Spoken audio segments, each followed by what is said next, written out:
I want to take on a slight issue really, because my interest is in health.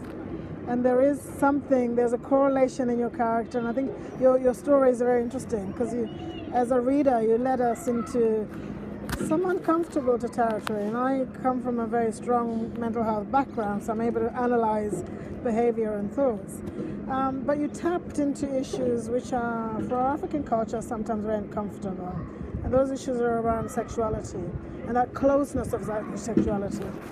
Does your story bring us closer to a conversation about sex and sexuality?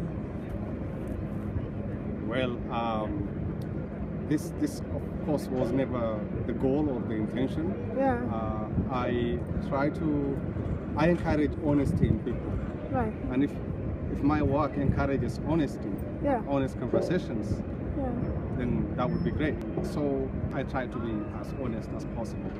And sex came about because when people are having sex, often they are very honest. Yeah. So that's why it mattered. So I guess sex came because it's an honest thing. Sure. And honesty is the more important thing that I was after. Yeah, because I think to me, I'm a reader, I love reading. And I reconciled with the moment when I was reading Nabokov's book, and he again led us into sometimes this uncomfortable territory, but what he did is ignite a conversation, and I'm hoping this book does that. On that note, would a female Kenyan, Somalian American writer have got away with the same book? Well, if her characters were white, Episcopalian, Mid-Western Americans like mine, yeah, she probably would get away. Yeah.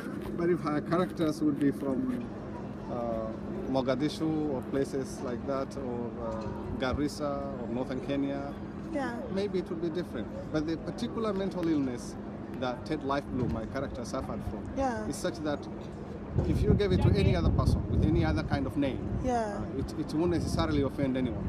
right. Yes.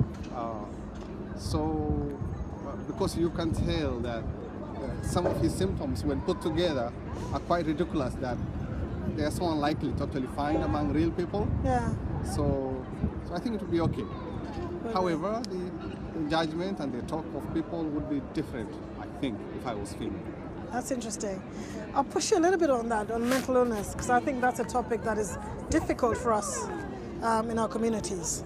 Globally, this is very, very difficult. And it's interesting that you've touched on this in this kind of manner, without the rawness of it. It hasn't got the rawness of, diagnosis and hospitalization, but it has characters around that. I'm wondering if you think this will make this conversation around mental illness in our society, or distress or suffering or burden, a little bit more comfortable, because we know that people are struggling with some of these issues. Yes, and I think especially in places where there is conflict, yes, Somalia being one. Indeed. Mental health is a big deal in Mogadishu. Yeah. I have seen some intellectuals, professors from Somalia talk about this epidemic of mental health issues, where the over 25 years of war pretty much had a toll on the public's mental health. But speaking of mental health in general, I find it creatively interesting as a writer. Right. Like in this story, I try to create an illness that did not exist and give it a name. Yes. I could do, hundreds of, probably, dozens of case studies like that one on other forms of mental illness. But yeah, I think there's something to be thought about, because the problems my character had, you may not have all of it together, but you might have a bit of it. Indeed. For instance. Indeed. He did not believe in anything he couldn't touch. He didn't recognize the sun, the sky, the moon, because he couldn't touch them. Right. But also, he was cloying, in the sense that overly sentimental. These sort of people do exist. Yeah.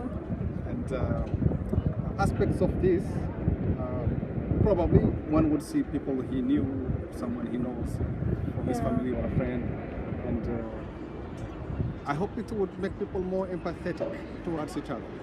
That's interesting. Because among many problems, he had issues with employment. Yes. Because he could not feel the texture of a job. Yes. And there are people who are being accused of laziness, who don't work, and perhaps their problem is way deeper.